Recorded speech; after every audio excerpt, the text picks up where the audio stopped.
ज्योत्सना जी और उनके पति जीवन की सारी जिम्मेदारियां पूरी कर चुके थे। पैसे की कोई कमी नहीं थी, तो घूमना फिरना भी लगा रहता था। अरे बेटी के घर जाकर तो मजा ही आ गया, लेकिन विदेश से अच्छा तो देश ही लगता है। अब मन को चैन मिला। अरे लेकिन वहां की औरतें देखिए, कितनी फिट, स्मार्ट और चमकती हुई। आदत से तो बाज नहीं आओगे आप। अरे मजाक कर रहा हूँ यार। अच्छा मैं जरा बाजार होकर आता हूँ। पति बाजार जाता है, जहां उसे एक अजीब सी दुकान दिखाई देती है। अरे ये क्या बात हुई? अंदर आओ 50 के, बाहर निकलो 40 के। हम आपकी 10 साल उम्र कम करते हैं। अरे ऐसा क्या करते हैं भला? जरा अंदर जाकर ही देख लेता हूँ। अंदर एक सुंदर सी लड़की खड़ी होती है। सुंदरी जी, ये क्या दुकान है? जरा जादू हम पर भी तो चला दीजिए। यस सर, आपको हमारी एग्जीक्यूटिव एक डेमो के लिए अंदर ले जाएगी। आप अंदर जाएंगी तो आप खुद ब खुद समझ जाएंगी। पति अंदर जाता है, जहां सेल्स गर्ल मिलकर पति को नकली बाल, नकली दांत, रंग बिरंगी कपड़े के साथ रंगीन चश्मा लगा देती है। देखिए, अब खुद को शीशे पे देखिए और बताइए सर। हाय दयो, ऐसा तो मैं किसी हीरो से कम नहीं लग रहा। दे दो, सारा सामान पैक कर दो। पति खुशी खुशी वहां से निकल जाता है। घर आकर वो सारा सामान छुपा देता है। फिर अगली शाम, सुनो मैं वॉक पर जा रहा हूँ। इस वक्त? अरे नाती पोतों को वीडियो कॉल करके बात तो कर लो। अब हाँ, आकर करता हूँ ना, पक्का पक्का। पति बाहर जाकर सारा मेकअप करता है और मार्केट में घूमता है, जहां उसे एक स्मार्ट सी महिला दिखती है। क्या आपको मुझसे कोई काम है? नहीं नहीं, आप तो बहुत हैंडसम हैं। थैंक्स। वैसे आप भी कम नहीं है। वैसे क्या उम्र होगी आपकी? लगता कितने का हूँ? 40 के तो पूरे लगते हैं। अब क्या था, 50 साल के पति को कोई 40 का बोल दी तो। वैसे तो कम का हूँ, लेकिन टेंशन के कारण थोड़ा उम्र में बड़ा देखने लगा हूँ। ओह सच्ची? आप 40 के पूरे नहीं हो? अरे छोड़िए ना, चलिए मैं आपको कॉफी पिलाता हूँ।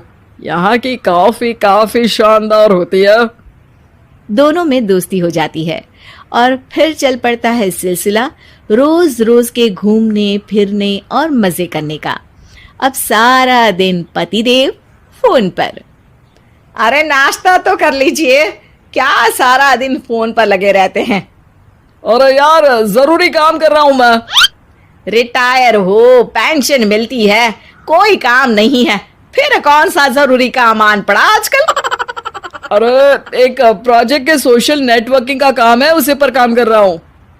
ठीक है, चलो अब नाश्ता कर लो, देर हो रही है। पति अपना नकली सारा सामान बिस्तर के पास छुपा कर सोता, सुबह चुपके से पहनकर बाहर जाता और घर आने पर उतार देता।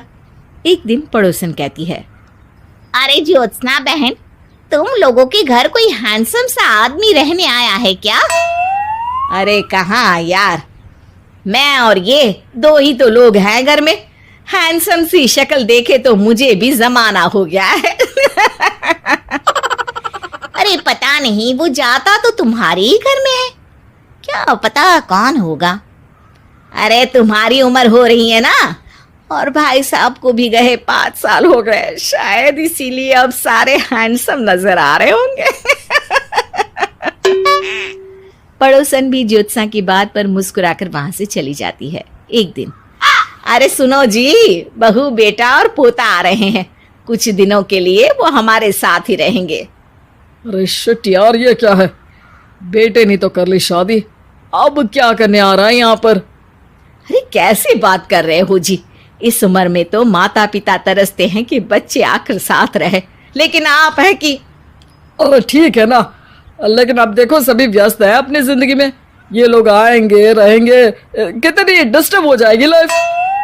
कैसी बात कर रहे हो? अरे जैसे बहुत हैपनिंग है ना तुम्हारी लाइफ, तो जो बच्चों के आने से डिस्टर्ब हो जाएगी। अरे दिन काटने मुश्किल होते हैं, बच्चे आ जाएंगे तो थोड़ा दिन रात पता तो चलेगा। ओफो, ठीक है, लेकिन बोल देना कि ना कोई मेरे कमरे में आए, ना मेरी लाइफ पे दखल दे कि मैं कहाँ जा रहा हूँ, क्या कर रहा हूँ, समझी? खैर, वो दिन भी आ जाता है जब बहू, बेटा और पोता उन लोगों के घर आते हैं। एक दिन, माँ जी, आज मेड नहीं आई है तो मैं आप लोगों के कमरे में झाड़ू लगा देती हूँ। अरे नहीं बहू, वो तेरे पापा को ना पसंद नहीं है कि कोई उनके कमरे में जाए। तू छोड़ ना, मैं खुद ही लगा दूंगी। सास को समझ में नहीं आता कि आखिर उसके पति ने किसी को कमरे में जाने से मना क्यों कर रखा है।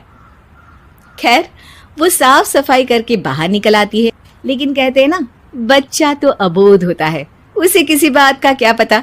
वो खेलते खेलते दादा के बिस्तर तक पहुंच जाता है और बाहर ले आता है दादा का वो सारा सामान जो वो लगाकर घूमते थे। ज्योत्सना की नजर उस सामान पर पड़ती है। वो बच्चे से पकड़कर कमरे में लाती है और पैकेट खोलकर देखती है। हाय रे दैया, ये क्या? लग रहा है कि आजकल ये प्रोजेक्ट नया मिला हुआ है। बेटे बहू के जाने के बाद ज्योत्सना सोचती है कि वो बात करेगी, लेकिन फिर अरे खुद से बात करूंगी तो मुकर जाएंगे। पता लगाना होगा कि माजरा क्या है। कुछ दिनों बाद, अरे यार, ये बच्चे लोगों के आने से लाइफ ना बड़ी डिस्टर्ब सी रही। मैं कुछ देर के लिए वॉक पर जा रहा हूँ, आराम से आऊंगा 2-4 घंटों के बाद, ठीक है? मैं क्या सोच रही हूँ कि मैं भी आपके साथ चलती हूँ। अरे थोड़ा रिलैक्स मैं भी तो हो जाऊं। हाँ, पड़ोस वाली बुढ़िया के साथ नीचे पार्क में जाकर वॉक करके आ जाओ। अच्छा जी, तुम कार से लॉन्ग ड्राइव के मजे लो और मैं पड़ोस की बुढ़िया के साथ। पति नहीं मानता और अपना पैकेट और कार लेकर निकल जाता है। रास्ते से वो उस महिला मित्र को फोन करता है। हाय ब्यूटीफुल, मैं कुछ दिनों के लिए आउट ऑफ कंट्री था, आज आ गया तो सोचा तुमसे मिल लूं। हाँ, क्यों नहीं, क्लब में आ जाओ। पति क्लब में पहुंचता है, सारा नकली सामान चिपका भी लेता है, लेकिन उसे पता नहीं होता कि ज्योत्सना ने सबका गोंद निकाल दिया है। ओ बेबी, मैंने आपको बहुत मिस किया। मैंने भी। लेकिन वो जैसे ही हंसता है, उसके नकली बाल गिरकर हाथ में आ जाते हैं, जिससे उसका सर गंजा दिखता है। ओ ये क्या?